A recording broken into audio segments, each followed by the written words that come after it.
So my biggest goal is when you leave here today, that you become better at marketing. So I'm going to teach a couple of little things that I've learned over the years that has helped.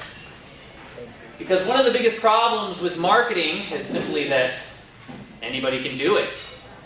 Doesn't mean that they do it good. And the worse that they are, the harder it becomes for everybody else to sell. So what is the number one problem in business or customers, that customers face also? Like, what's the number one problem that businesses face, that customers deal with, and in marketing as well? You guys know? Anybody have any guesses? Getting enough customers? Attracting enough customers? Attracting enough customers? Attracting qualified customers. Attracting qualified customers. Oh, true. Attracting the right customer. Attracting the right customer. Making the connection. Making a connection. Yeah, find somebody you can trust. You know? Absolutely. They are all accurate, but for the purposes of this presentation, they all have the same thing in common, and that is they are all wrong. Overwhelm. Overwhelm. When we talk about marketing, we talk about, oh, I didn't set up the sound in here. Ooh. But when we talk about marketing, we talk about anybody can do it. So email was a great invention when it came out. Everybody was like so excited. And then what did marketing people do? They ruined it. They ruined it. And that's exactly what Gary Vaynerchuk talks about in this video. But since the video, the sound is not working, I'm going to try to skip through it. All right. So what he talked about in that video was just 1 minute. He said that marketing people ruined email because what happens is they bombard you, and now when you're sending your people something of value, they have just inbox. I have an inbox of like a couple hundred emails a day, and you sort through them, and half the time you don't have the attention span for it. So you just start deleting, and you're really just focused on maybe your clients or whatever it is. So how do you make it more effective? And that's what I'm going to talk about.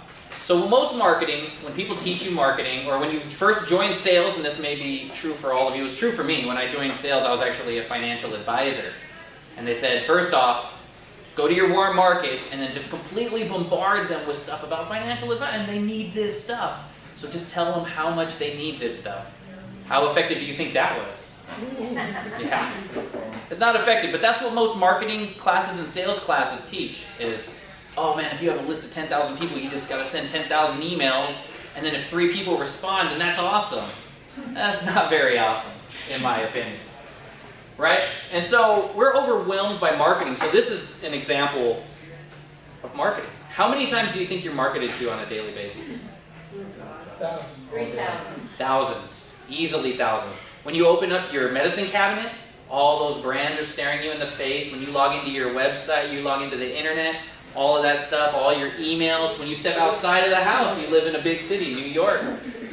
All you see is advertising and billboards, and then you listen to the radio, you're getting advertised to. You look at your cell phone sometime, now, especially now, they're sending ads over the cell phone. So you're constantly overwhelmed by the advertising, but in business, you're also overwhelmed by the tools, right? Everything you look, hey, get my CRM, buy my thing, buy my copywriting toolkit, buy this thing, come to this seminar, come to this seminar. And so it can be overwhelming. You just get all these tools and you're like, oh, now I got all this knowledge, but is it the right fit for you? So I'm going to talk about just some basic things today and touch a little bit on psychology, and hopefully you will find these tools. I'll try to keep it simple enough, and hopefully you guys will find these tools valuable. All right. So I've taught over 450 entrepreneurs here in San Diego through my networking groups and through my interactions. And I find that they all do a lot of similar things, and they all get very similar results. And those results are similarly bad. They're not very good. So I wanted to cover just 3 main things before I touch on the main point I want to bring home today. The first thing is phrasing. Phrasing. So I read this great book, and if you get an opportunity to look it up, it's Robert Cialdini, CIA, and you could probably try to figure out I can't remember how it's spelled. But it's called Yes, 50 Scientifically Proven Ways to Get People to Say Yes. And they did a lot of research. And one of the researches, one of the things they found was this lady, Colleen, she writes copy for the TV marketing, right? You ever see those things? Hey, oh, buy this workout gear, buy this workout equipment, and how awesome it is. So she actually was able to increase her sales by changing 3 words in their copy. Usually they say, if operators are busy, if operators are busy, or call now, operators are standing by, right? But what she changed was, instead of saying, call now, operators are standing by, she said, if operators are busy, please call again. Why do you think that was effective? Because they call again. Because of social proof. Because now you're programming in their head, damn, people are going to be calling, there's going to be so many people calling, you'll have to call again.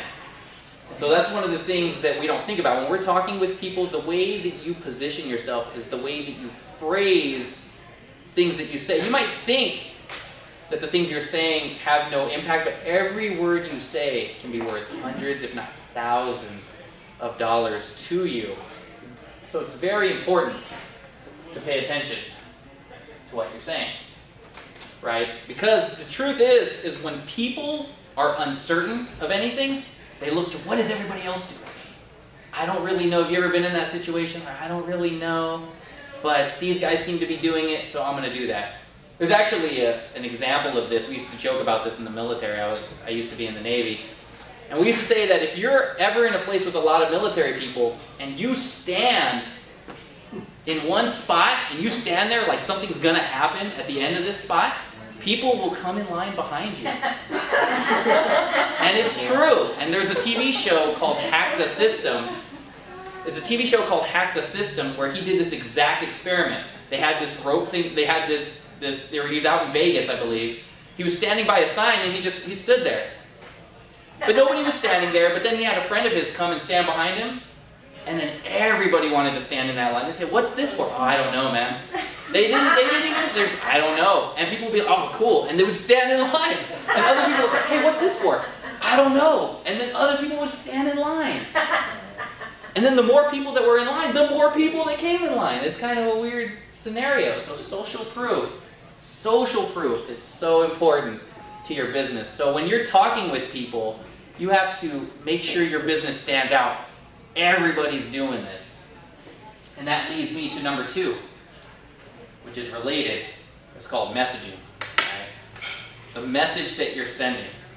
So we talk about social proof and the message that you're sending. There was an experiment done in the same book, the Robert Kiyosaki book, where they placed these pieces of wood and they marked them at these different parks. And they had a sign that said, many people take this wood, please don't take the wood because we need it, obviously, to maintain the natural wood. And they found that more people were stealing the wood when they put those signs out than if they had no sign at all. So, and then when they had a sign that just said, leave the wood alone, basically, that less people would take it than when they put, many people steal the wood, don't be like them. And people are like, well, we better get our piece now, but many people are stealing it. And that's what people are thinking of. So what is the message? You have to control the perspective that the people see. I like to think of it as a magician. Have you ever been to, I went to Vegas, I watched Penn and Teller live. Have you guys ever done that, watch a live magic show? Or watch them on, and what are they doing? They're doing stuff over here and they're directing you over here while stuff's happening, but you're not realizing it, so your mind's not registering that. Or if you watch Chris Angel or one of those, like David Blaine, they go on the street and they do this, oh, my arm's on fire. But you don't know what they're doing, but they're directing you over here and then they have something over here. So that's what you want to do with your business, is control the perspective. What is the person seeing? Because they may have an opinion of you that you may not have even been a part of. They may have interacted with somebody who did what you did. They may have heard something on the news. How many times have you ever heard something on the news as, oh, this thing is so bad for you. Then like the next week it's good for you. Then it's bad for you. Then it's good for you again. So many people go through that.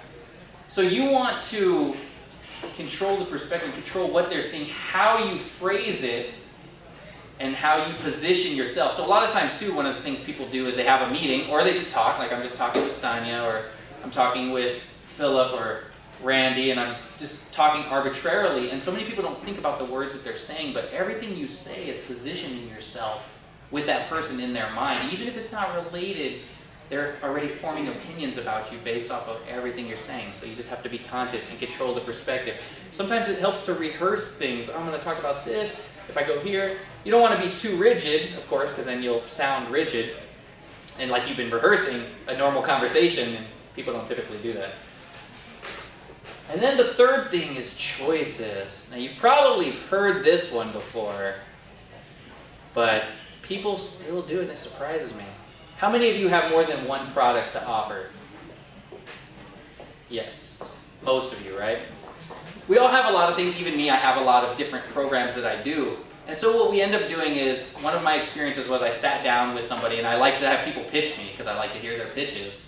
And so I sat down with this young lady, and I had her, she had this pitch, and she brought up this book. And then she opened the book to this page, and there was like 50 things on there. And she started going through each and every one of those things. And I was like, as soon as she opened this book, I was like, oh my God. And I had to set my timer. I was like, this is going to be a long one. So what is she doing there? Overwhelming me, right? And so how often have you been to a place and you see all these things and you're kind of like, I don't even know, and now you're confused and you don't even know if it's the right fit. And so when you're controlling your message, what you want to do is you want to limit the choice to something that's specifically... You have a question? We'll hold the question to the end.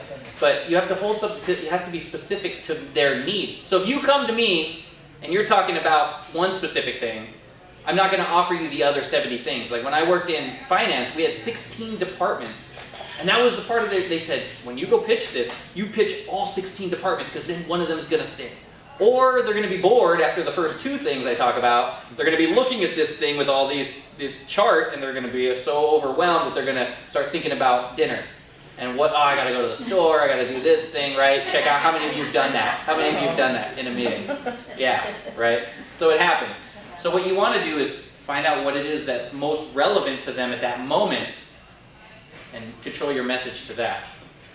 So what I'm going to talk about today kind of relates to that, but it's called education-based marketing. How many of you have ever heard that term? Education-based marketing. Anybody? A couple of you. There was a couple head nods, but there's no hand raises. Intriguing. Maybe they were just like, that sounds good.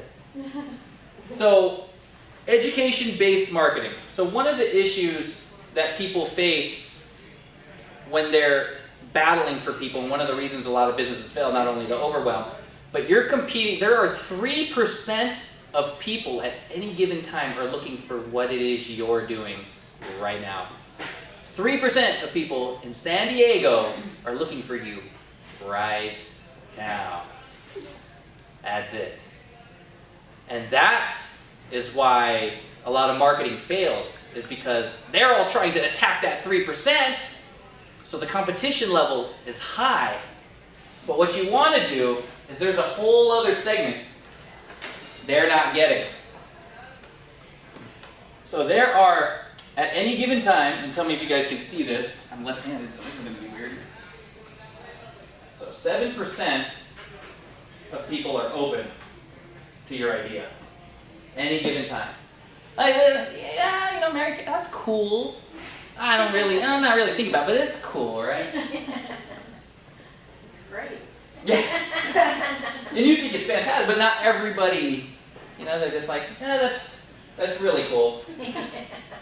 Then there's another 30% of people, yeah, maybe sometime in the future. It's not the right time for me. How many times do you guys hear that? Like, I'm not really interested right now, although you know that they pretty much are, or they could use it. Then you got 30% subconsciously. 30% of people, let me get out of your way so you can see that. 30% of people subconsciously could use your product, or maybe at some point in the future, but it's not the top of their mind right now, but maybe in the future. And then there's another 30%. What do you think this 30% is? Not interested. Never. Don't care. 30% of people just don't. It doesn't matter what it is. I got a call the other day. Lady was like, free cruise. She was calling me from Sacramento area. Free cruise. Do this thing. And I was like, I'm not interested. And she seemed shocked. And she was like, hey, before you hang up. And I was like, I'm going to hang up now. So, not interested. Don't care. I have my reasons. I don't care. But I know there's a lot of things attached to it. And that was what I was going through my head. But I don't care. Why can't those people ever call you? Yeah, that's I'm right. going on a cruise. Somebody call me now. And so, effective education-based marketing is designed for the 67%. Because the 3%, they're either going to buy it or not. They're actively looking. You either hit them at the right time or you miss them. But there's this missed opportunity here. These 67%. They may not buy now, but if you stay in their head, if you educate them and you do the right things, when it comes time for them to come around, they're going to look to you. But now I say, so effective education-based marketing, which is EBM, influences purchasing choices. You can influence purchasing choices with this. And so I have a couple of examples of how this works, just in a quick thing. So imagine you're in a grocery store, you're going to the soup aisle, and then you see somebody there with their little table, and they're like, hey, come check it out. So you come check out their table, and they go, hey, did you know that these type of soups, this certain soup, has this ingredient, it's really not healthy for you. But if you have this type of soup, that's much better for you. And you give them this pamphlet, has educational stuff. What did you just do?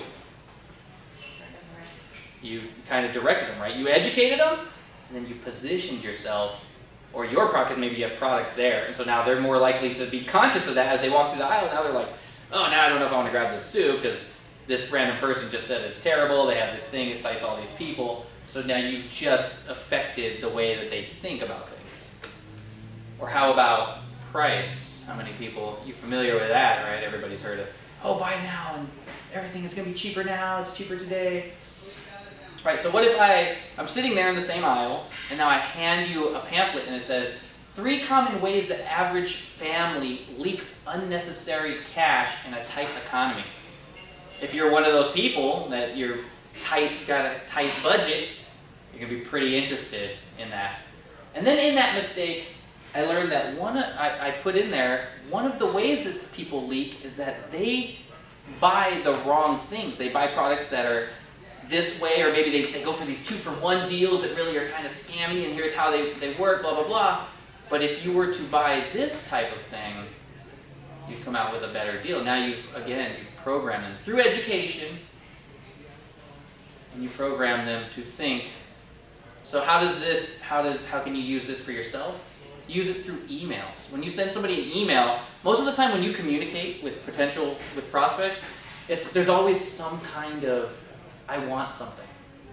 I'm calling you because I have this event, I need to fill this event, I want you to come and hang out. Great, but what's in it for me, right? Nobody ever thinks about that. Or they think they're thinking about that, but really they're thinking about themselves. I need to do this, so I'm going to call you. I need to make this sale. I need to do this other thing, so I'm going to call you. Or when they talk to you, there's always some kind of, somebody emailed me the other day, and I just emailed him, hey, how you doing? Here's the thing, I thought you would be interested in it, and I sent him the education. He responded with, thanks for that, and then here's a bunch of stuff about my business. Fantastic. I don't care. Don't even know what you do, really. Didn't read it, just completely glossed over it, had a bunch of links in there. I was like, I'm not going to read that. Because there was nothing in there to compel me to be interested in what they had to offer. There was no education portion. And everybody that I've interacted with that's in that multi-level marketing or they're in the sales thing, a lot of times what they do is the same thing. Oh, hey, how you doing? Hey, let's sit down. As soon as we sit down, they're like, hey, how you doing? Oh, cool, you have a kid? That's awesome. Anyway, let me get to my products, spit it all out. I've done my piece, and they sit back there like they're about to pass out. And then when you talk about your thing, they don't really care, right? They just want to get their piece out. The other thing to consider is pain versus pleasure when you're interacting with people. Right? So if I tell you, hey, come to this thing and you can learn all these amazing things, you might be like, that's cool. But if I say, your business is hurting right now and I can help you save it, there's a lot more value in that, right? What are people gonna react to most? They're gonna react to pain or pleasure the most? Pain, right? So you don't have to be like a dick about it, but you can point out something to them and say, hey, you're not doing this thing, or you don't have enough clients, or you're not getting the responses in your emails. I can help you fix that. That's a little bit more valuable. But how much more valuable is it if I send you a way to fix that, right? So I send you something, now you're like, that's really cool. That helps me out a lot. What's your value to them now? It's a lot higher, right? People don't want to do that because we don't want to give all these things that we have. But if you're running a good business, or if you know enough about your business, you can give some stuff away, and then you can still be able to help people. And so education-based marketing breaks down to this. You do these two things. Your job is to give them value, and then you position yourself. So in those examples I gave you, they gave value. They said, here are 3 ways you're leaking, the average family leaks money in a tight economy. 1, 2, 3. But in number 3, they position themselves. Hey, our choice is the better choice, here's why. And people, it's so subtle that a lot of times people don't even realize it's happening. And so you give them value, they look up to you, and now they can't even wait. A lot of times people, if you give them enough value and you're giving them the right kind of value, they can't wait until they get an email from you. That's really what you want. Is when people see your email, there are people that I see an email from, and I put them in the garbage. And sometimes I put them in the spam folder because I already know. I already know what's in it. I know what they are. But there are some things that I've signed up for that I get the email and I can't wait to read that email. As soon as I get the email, I read it because I know it's going to be valuable to me. And it's education. There's no ulterior motive in it. It's just, here, read this thing, and then visit this website. And then from there, there's obviously the funnel. And then if you want to go on, if you find the value in it, you're eventually going to take that funnel. All right, so now you're thinking, well, if I give all this stuff away, how will I sell anything? It comes down to knowing your business. But one of the biggest ways that education-based marketing helps is it solves this. It solves top-of-mind problems. So here's how the whole thing would work. If you're dealing with somebody that, say, when I was a financial advisor, people come up to me and say, man, I just don't have any money. And I say, well, I know what your problem is on the top of your mind. I know what you're thinking. And I can help you solve that. You need to know how to budget, you need to know how to do this, maybe do this, this, and this other thing. You need to save money, here's some tactics on how to save money, here's a website, here's all this stuff. So I've just solved a problem for them. But what I also understand is that they have a deeper problem. And that deeper problem is they have no discipline. They misuse credit cards, they do all this other stuff. So I can teach you that, but that's another level. And if you want that level, that's where you can start to charge more, depending on your business, obviously. I don't know if, like, plastic ball, I don't know if you can you can charge more for that. You know, that's a different thing, but you can educate people, let people know about it. But if you have a lot of information in your business, you can help teach people. I was talking to somebody the other day who's a painter, and he knows all these techniques on how to paint a house, and so the tactic I would say is you educate them and you say, hey, if you do these 5 things, your house painting job will look professional. It'll look great. However, I understand that also it's going to take a lot of time. So I can help you do that faster, and you don't have to exert the energy if you just want to hire me. So you give them the value, and then you position yourself. So a mentor of mine, he used to do that with email subject lines. He said he would sit down with somebody and he would tell them exactly how to write a great email, but he wouldn't give them anything. He would just say, here's how you can do it. They would go home and they could do it on their own, and their email open rates would increase. He says, but now if you want I have 100 different ones that I've already tested. I know how many people are going to open them, and if you want that, now we can talk about a relationship. And if you've already done the one thing, you're more likely going to do the other thing. So you solve one problem, that's the top of the mind, the thing they're thinking about right now, but then you help them realize that if you want to go even further than that, here's how I can help you. So the main things you want to keep in mind is you want to keep in mind your phrasing, the way you phrase things, how you piece it together, the message you want to convey, because everything you do conveys a message. I love the saying that all the world's a stage, because as soon as you leave your house, everything you do, every interaction you have is a performance. Because people are going to either remember you, they may not remember you, but everything you do tells people who you are, how you react, how you interact with people.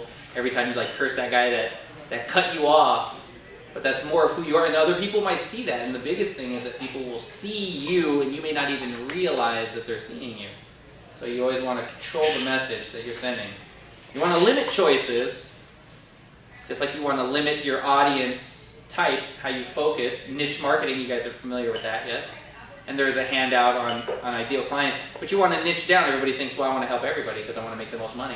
But you'll make no money. But if you niche, you know these people so well that now you can direct your education-based marketing to them because you know what they think at night. You know what the top-of-mind problems are, and then you know what the deeper problem is. So you know exactly how to coach them. You can say, hey, if you do this, this will solve this problem, but you're going to also still have this thing to deal with, and if you really want to get further faster, you need to deal with this issue, and I can help you do that. And that's how you build trust. And a lot of times it'll take time. You'll have to send message after message. Otherwise, it's all about, that'll establish the trust, and then the more they trust you, obviously the more they're likely to do business with you. And the thing is when you come from a place where you have no ulterior motive, where I'm just going to sit with you, I'm going to tell you a little bit about speaking, I'm going to coach you, I'm going to give you a couple tips that'll help you, but I have no ulterior motive to that, then you're not only going to ask me for help more often, but I become a trusted advisor. And trusted advisors bypass the entire sales process. Because when you're at that level, they know that you have no motive. So now when they're like, hey, can you help me with this? Yeah, I usually charge whatever for this. They're more likely, they've already done a lot of the things you've said. They've listened to you. They trust your message. You're going to bypass the rest of the process, and then they're going to come to you for help.